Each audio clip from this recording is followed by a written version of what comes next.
नमस्कार मित्रों, मैं डॉक्टर तन्वी सिंह अपने चैनल इटर्नल एडोसेंस क्लासेस पर आप सभी का स्वागत करती हूँ। आज मैं आप सभी के लिए जूनियर सहायक अध्यापक एवं प्रधानाध्यापक भर्ती परीक्षा 2021 जो 17 अक्टूबर को होने वाली है, उसकी अभ्यास संख्या 9 लेकर आई हूँ। जो लोग भी सामान्य ज्ञान की तैयारी कर रहे हैं वो हमारा प्रैक्टिस सेट जरूर देख सकते हैं। जैसा कि आप सभी जानते हैं कि ये सभी विद्यार्थियों के लिए अनिवार्य है। इसमें निर्धारित है कि इसमें से 50 प्रश्न आएंगे। तो हमने अभी तक अपने चैनल पे 8 अभ्यास डाल दिए हैं। ये है 9वां अभ्यास। टोटल 10 अभ्यास हमारे चैनल के माध्यम से डाले जाएंगे। तो आज है 9वां अभ्यास। तो चलिए ज़्यादा समय न नष्ट करते हुए हम सीधे आज की प्रैक्टिस सेट को सॉल्व करते हैं। अगर आप हमारे चैनल पे नए हैं तो हमारे चैनल को जरूर से सब्सक्राइब करें ताकि नई वीडियो की नोटिफिकेशन आपको आसानी से मिल जाए। तो चलिए स्टार्ट करते हैं अभ्यास संख्या 9। पहला प्रश्न है, भारत, श्रीलंका और मालदीव के बीच समुद्री सुरक्षा को लेकर हाल ही में कोलंबो में आयोजित त्रिपक्षीय वार्ता में भारत की ओर से हिस्सा लिया था। तो इसका आंसर है अजीत डोभाल। भारत की ओर से राष्ट्रीय सुरक्षा सलाहकार अजीत डोभाल ने इस त्रिपक्षीय वार्ता में हिस्सा लिया था। इस वार्ता में श्रीलंका के defence secretary retired major general Kamal Gunaratne और मालदीव के रक्षा मंत्री मारिया दीदी ने हिस्सा लिया था। अगला प्रश्न है, 25 जनवरी को मनाए गए राष्ट्रीय मतदाता दिवस का विषय था। तो इसका विषय था हमारे मतदाताओं का सशक्त, सतर्क, सुरक्षित और सूचित करना। हमारे मतदाताओं को सशक्त, सतर्क, सुरक्षित और सूचित करना है। अगला प्रश्न है, रक्षा अनुसंधान और विकास संगठन DRDO ने हाल ही में स्वदेशी स्मार्ट एंटी एयरफील्ड वेपन का सफलतापूर्वक परीक्षण किया।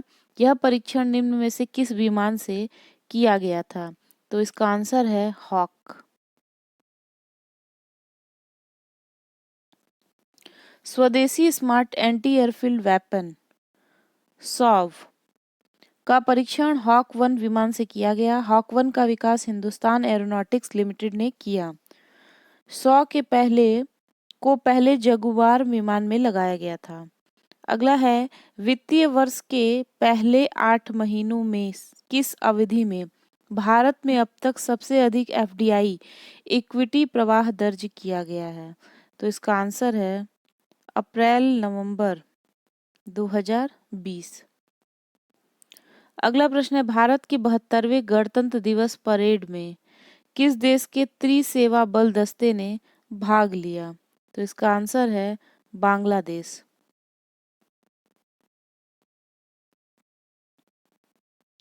मोरक्को ने इजराइल के साथ हाल ही में पूर्ण राजनयिक संबंध स्थापित किए जाने की घोषणा की है। इस संदर्भ में निम्न कथनों में से कौन सा से कथन सत्य हैं? तो देख लेते हैं। यह समझौता अमेरिकी राष्ट्रपति डोनाल्ड ट्रंप और मोरक्को के राजा मोहम्मद IV की बातचीत के दौरान हुआ। एक मिनट।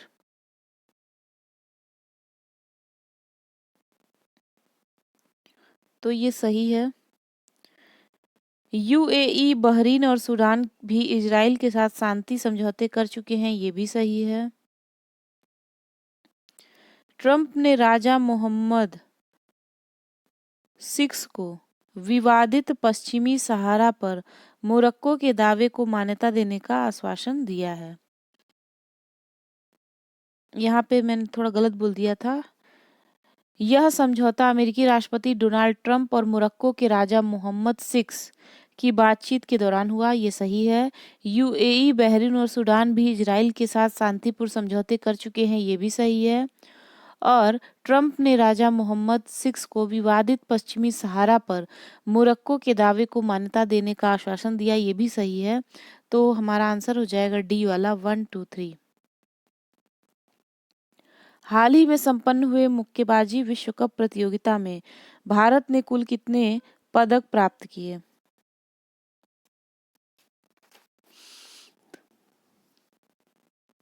9 पदक। ठीक है, 3 स्वर्ण, 2 रजत और 4 कांस्य पदक शामिल है। हाल ही में संपन्न हुए छठे भारत अंतर्राष्ट्रीय विज्ञान महोत्सव 2020 का लक्ष्य था युवाओं में 21वीं शताब्दी के कौशल विकसित करना।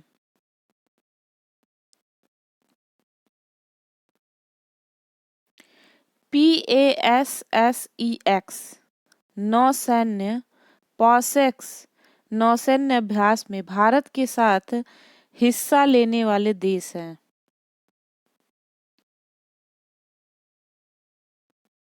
तो रूस, अमेरिका, ऑस्ट्रेलिया, वियतनाम, चारों। इसके बारे में बता देती हूँ। उपरोक्त चारों देश भारत के साथ मिलकर पॉसेक्स 9 सैन्य अभ्यास में हिस्सा लेती हैं। इस अभ्यास का आयोजन नियमित रूप से भारतीय नौसेना द्वारा अपने मित्र देशों की नौसेनाओं के साथ किया जाता है। इस अभ्यास में एक दूसरे के बंदरगाहों या समुद्र में किसी निश्चित स्थान पर जाते हैं। तो याद कर लीजिए, रूस, अमेरिका, ऑस्ट्रेलिया, वियतनाम। 16 नवंबर को इसमें से कौन सा दिवस मनाया जाता है?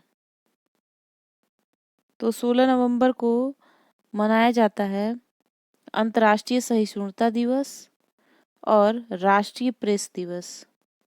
तो इसका आंसर होगा पहला, दूसरा। अशोक का सिंह चतुर्मुख स्तंभ शीर्ष में एक पर स्तंभ था। सारनाथ। अशोक का सिंह चतुर्मुख स्तंभ शीर्ष सारनाथ में एक स्तंभ पर था। अशोक का सिंह चतुर्मुख स्तंभ शीर्ष सारनाथ से लिया गया है। इस स्तंभ में 4 सिंह पीठ से पीठ सटाए खड़े हैं। इसे ही भारत सरकार ने राष्ट्रीय चिन्ह के रूप में स्वीकार किया है। विशाखा दत्त द्वारा लिखित मुद्रा राक्षस कौन सी भाषा में लिखा गया है? तो मुद्रा राक्षस जो है वो संस्कृत भाषा में लिखा गया है।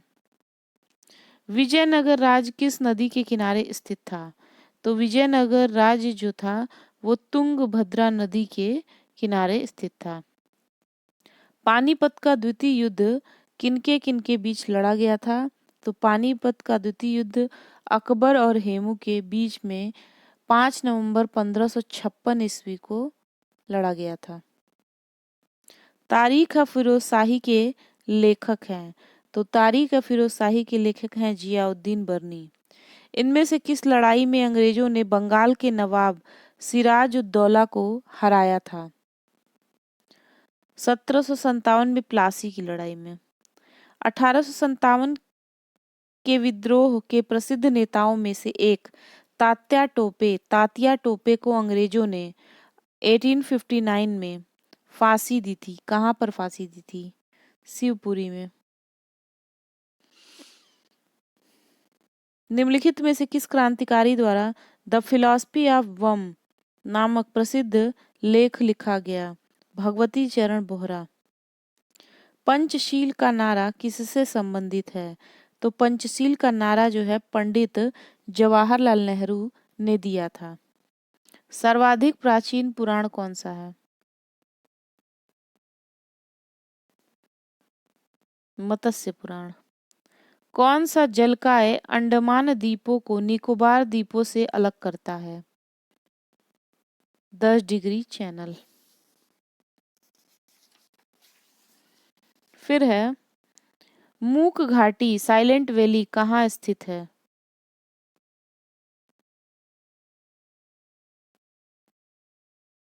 एक मिनट। मूक घाटी साइलेंट वैली जो है वो केरल में स्थित है। भारत का सबसे लंबा बांध कौन सा है? तो भारत का सबसे लंबा बांध है हीराकुंड बांध। निम्नलिखित में से किस भारतीय वैज्ञानिक ने नॉर्मन बोरलॉग के साथ सहयोग किया जिसकी परिणति भारत में हरित क्रांति के रूप में हुई? MS स्वामीनाथन।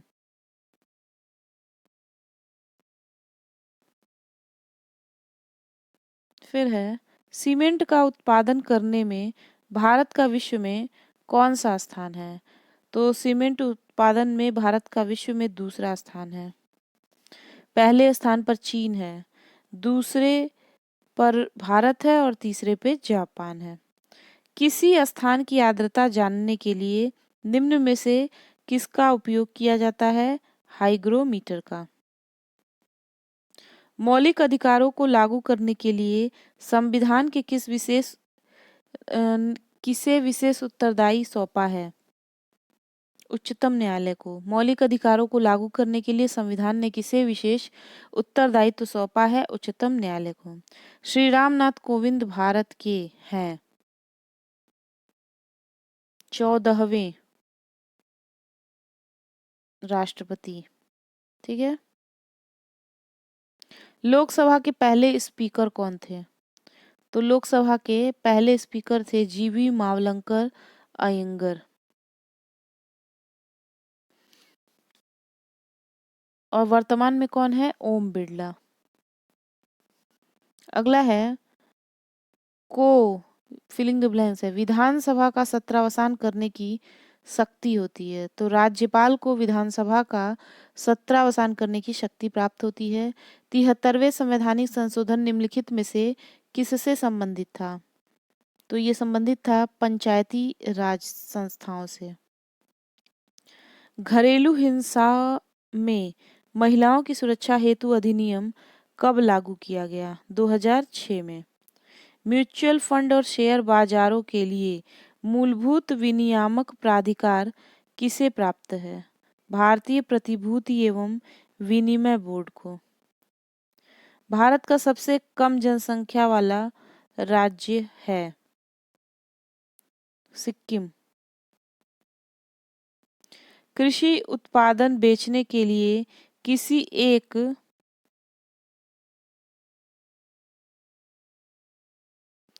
कृषि उत्पादन बेचने के लिए एक नया मंच भारत सरकार द्वारा शुरू किया गया। इस नए मंच को दिया गया नाम है। तो इस नए मंच को क्या नाम दिया गया है?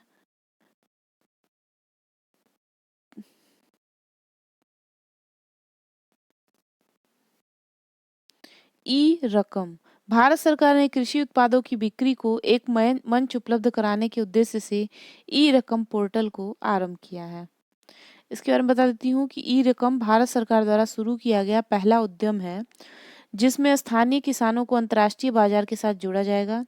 यह एक डिजिटल पहल है जिसमें किसानों, पीएसयू, सिविल सप्लाई व खरीदार को एक मंच प्राप्त होता है। इस पहल के अंतर्गत किसानों को ऑनलाइन फसल बेचने पर ई पेमेंट द्वारा उनके खाते में सीधे धनराशि प्राप्त होगी। इस पहल के तहत ई रकम को विभिन्न चरणों में पूरे देश में उपलब्ध कराया जाएगा ताकि किसान फसलों की ऑनलाइन बेच कर सकें। अगला है 20,000 करोड़ के पंचवर्षीय बजट के साथ प्रारंभ की गई नमामि गंगे परियोजना के अंतर्गत कितनी नदियां सम्मिलित की गई हैं?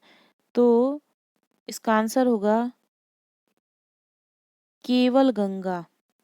एकीकृत गंगा संरक्षण परियोजना नमामि गंगे कार्यक्रम को 2014-15 के बजट में प्रस्तावित किया गया। इस योजना का उद्देश्य गंगा संरक्षण के लिए चल रही परियोजनाओं, अविरल धारा और निर्मल धारा के प्रयासों और उद्देश्यों को मजबूती प्रदान करना है। अगला है धुंध, जो नमी के बड़े कणों से बना है, क्या कहलाता है? कोहरा। भारत में कुल कितने संरक्षित जैव मंडल बायोस्फीयर हैं? 18।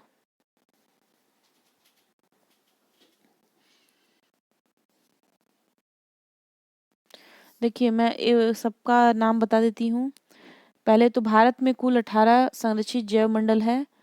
जैव मंडल संरक्षित क्षेत्र आनुवंशिक विभिन्नता संबंधित होते हैं जिसमें जीवों की आनुवंशिकता को बनाए रखने के लिए उन्हें संरक्षण प्रदान किया जाता है। जैव मंडल रिजर्व नीलगिरी, इसकी स्थापना हुई थी 1986 में। फिर है नोकरेक 1988, नंदा देवी 1988, मानस 1989, मन्नार की खाड़ी 1989, ग्रेट निकोबार 1989, सुंदरबन 1989, सिमलीपाल 1994, डिब्रू सैखोवा 1997, दिहांग देबांग 1998, पंचमढ़ी 1999, कंचनजंगा 2000, अगस्त्यमलाई 2001, आचान कमार अमरकंटक 2005, कक्ष ज्ञान भारती 2008, शीत रेगिस्तान 2009, शेषाचलम पहाड़ियां 2010, पन्ना सबसे नया 2011। निम्नलिखित में से कौन सी गैस ग्रीन हाउस गैस नहीं है? तो इसमें से ग्रीन हाउस गैस नाइट्रोजन नहीं है, मीथेन है, जलवाष्प है, कार्बन डाइऑक्साइड है। विश्व बाघ दिवस वर्ल्ड टाइगर डे कब मनाया जाता है? तो ये मनाया जाता है 29 जुलाई को। किसका तरंग दैर्ध्य सबसे अधिक होता है? तो नारंगी रंग का जो तरंग दैर्ध्य होता है वो सबसे अधिक होता है।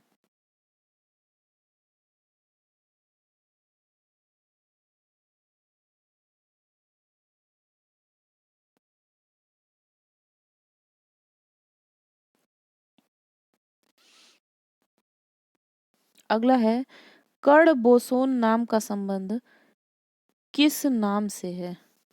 कर्ण बोसोन।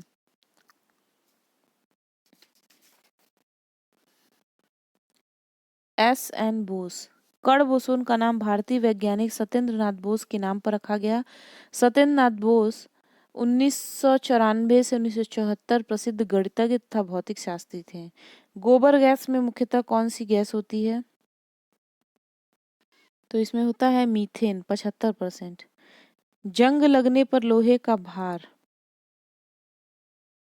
बढ़ता है। निम्नलिखित में से कौन मानव शरीर की सबसे छोटी हड्डी है? स्टेपीज। असंगत मैच की पहचान करें।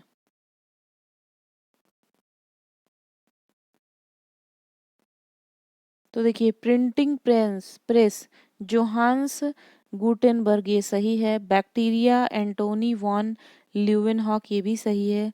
ऑक्सीजन एंटोनी लॉरेन लैवोजियर, ये भी सही है। लेकिन हाइड्रोजन ब्लेज पास्कल, ये सही नहीं है।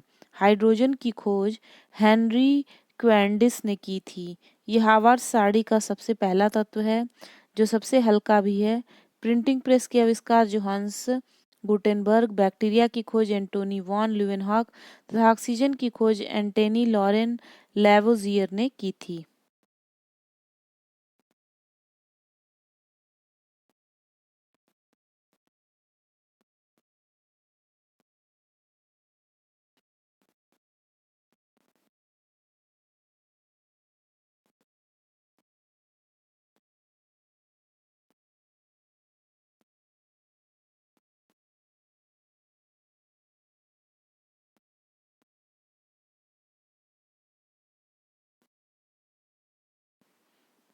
अगला प्रश्न है, निम्नलिखित में से कौन सा विकल्प चित्र सी, ये वाला सी है, चित्र सी का ठीक उसी प्रकार अनुसरण करेगा जिस प्रकार बी ए का अनुसरण करता है? ठीक है, तो देखिए,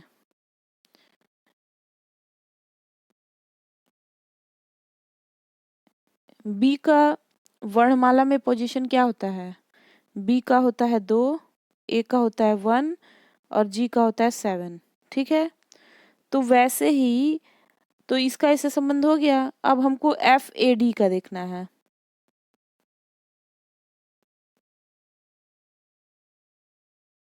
ठीक है, तो एफ का पोजीशन क्या होता है? एफ का पोजीशन होता है 6, ए का होता है 1 और डी का होता है 4। ठीक, तो पहले तो हम देख लेते हैं कि इन चारों ऑप्शन में 6, 1, 4 किसी में है? तो देखिए ये वाला, तो आपका आंसर ये हो जाएगा। फिर है, एक विशिष्ट कूट भाषा में यदि COPPER को C15 P16 E18 लिखा जाता है तो SULFUR को S21 L6 U18 लिखा जाता है, तो शब्द SODIUM को कैसे लिखा जाएगा? तो देखिए,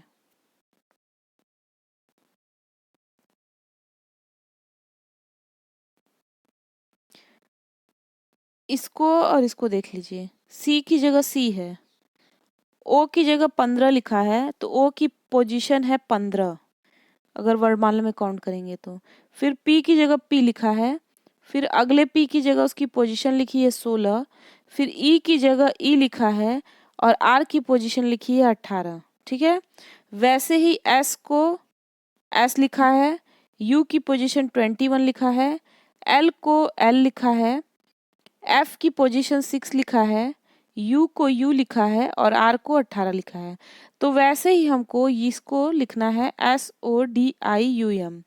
तो देखिए, एस को एस लिखेंगे, ओ को 15, डी को डी लिखेंगे, आई को 9, यू को यू लिखेंगे और एम को 13। तो अब देखिए ऑप्शन में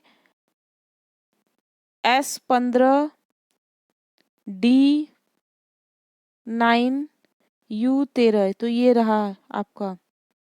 तो इसको आप अपने तरीके से भी लगाइएगा, मैंने इसको सॉल्व करा दिया है। अब देखिए, एक यांत्रिक दीवार घड़ी इस समय 7 घंटा 40 मिनट 6 सेकंड दिखा रही है। मान लिया जाए कि यह प्रत्येक घंटे में 4 सेकंड खो देती है, तो ठीक 6.5 घंटे बाद यह घड़ी क्या समय दिखाएगी। तो इसका आंसर मैं बता दे रही हूँ, इसको आप लोग सॉल्व कर लीजिएगा, क्योंकि अगर मैं सॉल्व कराऊंगी तो वीडियो बहुत लंबी हो जाएगी। तो इसका आंसर होगा, एक मिनट,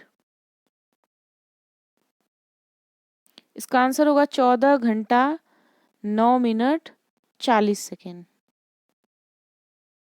फिर है एक कथन के बाद दो निष्कर्ष।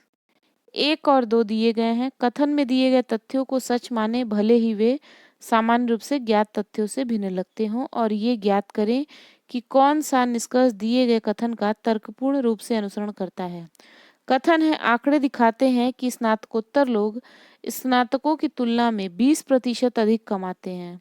निष्कर्ष है, यदि सभी स्नातक स्नातकोत्तर बन जाते हैं तो सभी के लिए औसत शुरुआती वेतन 20% बढ़ जाएगा।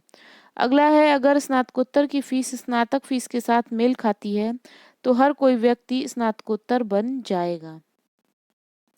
अब इसका आंसर यही होगा कि कोई भी निष्कर्ष अनुसरण नहीं करता। क्यों? देखिए, कथन में स्नातक एवं स्नातकोत्तर लोगों के वेतन की तुलना की गई है, न कि उनके वेतन वृद्धि या शिक्षा की बात की गई है। अतः निष्कर्ष 1 और 2 दोनों अनुसरण नहीं करते हैं। तो मित्रों, आज का हमारा 50 प्रश्नों का ये प्रैक्टिस सेट यहीं पर ख़त्म होता है। इसको आप देखिए, पिछली वीडियोस को ज़रूर जाकर देखिए। आपको वीडियो कैसा लगा कमेंट बॉक्स में ज़रूर लिखिएगा, और अगर आपको कोई समस्या है तो उसे भी कमेंट बॉक्स में लिखिएगा। मिलते हैं अगले वीडियो में अगले टॉपिक के साथ। तब तक के लिए नमस्कार, धन्यवाद।